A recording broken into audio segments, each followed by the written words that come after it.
I'm here with Brian Kibler in Santa Clara.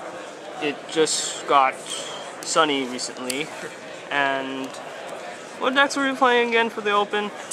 In the Standard Open, I played an updated version of the Kago deck that I played at the World Championships, and currently in the Legacy Open, I'm playing a green-white-black sort of junk disruption beatdown deck. And what are your chances of seizing the entire Open for this portion?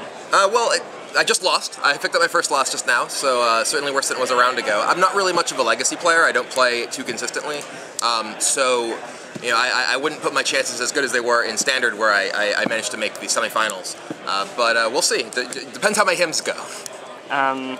Did you know that Ricky was my teammate? I did not know that. Nice to know. Anyway, how is the development for your latest game going along? Ascension is the game that I spend most of my time working on now. We actually pretty much just finished up the first expansion set and are moving on to work on the second. So it's going very well. We're really excited by the response that we've gotten. A lot of Magic players seem to really like the game, so we're happy with that. Legacy, yesterday and today. What about it? I don't really play too much Legacy, so I can't really comment too much on sort of the growth of the format. I definitely think it's very cool that there are regular large Legacy events. Legacy is a format that for years didn't really get much support at all. So the fact that Star City Open events occur almost every weekend these days definitely gives the format a lot more exposure than it had when it was a much smaller type of format. Yeah, like it was back in 2004 and 2005. Exactly, yeah. It's definitely grown enormously in the past couple of years. Should the reserve list be burned? Unfortunately, Wizards has backed up the reserved list with sort of even more reservation, and I think it would be nice for Legacy and for Vintage if a lot of the cards were more accessible. But I understand their concerns that they probably even higher up in the corporate chain, that they want to appear to be a company that makes good in its promises, and that's probably more important than the ability for a wider audience to access this one particular format. I see. Isn't it suspicious that only 3 people behind closed doors got to weigh in on it instead of all of us? Well, I mean, the reserve list is really, it's Wizards' corporate policy. That's the most important thing about it. I mean, yes, players may want the reserve list to be gone, but that doesn't mean it's what's best for Wizards and Hasbro as a company. Okay.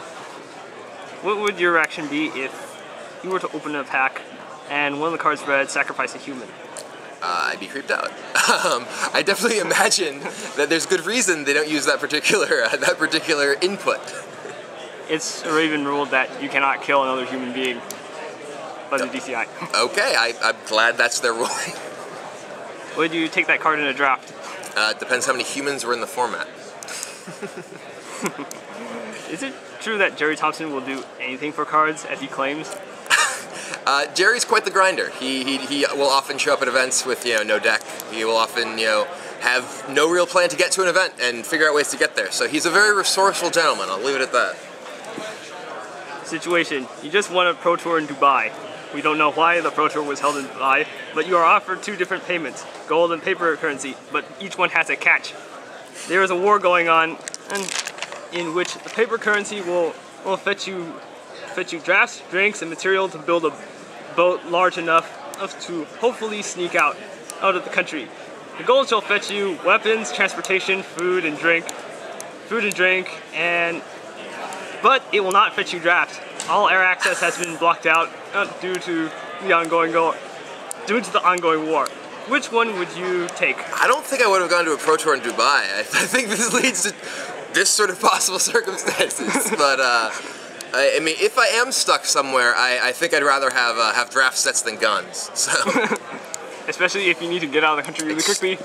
Well, if I need to get out of the country really quickly, yeah. I mean, I can run carrying some packs more than I can run carrying some machine guns. They maybe get me more trouble too.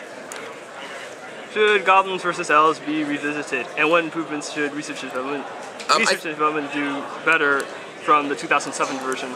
I'm not really too familiar with the specific duel decks. I know that they've done I feel like they've done a very good job with the recent duel decks. I really like the Planeswalker duel decks, and I think that they can expand on that. I know that they're using their Planeswalkers as very much sort of central iconic brand characters, which is important for the game to feel accessible to people outside of it. They recognize these characters rather than sort of the whole diversity of creatures in Magic. I do think that there's more opportunities for things like Elf versus Goblins, the Sliver decks they've done, and things like Fire and Lightning. I think it's very cool that they're bringing back a lot of old cards that people might not have access to, that happily aren't on the reserve list, like Chain Lightning.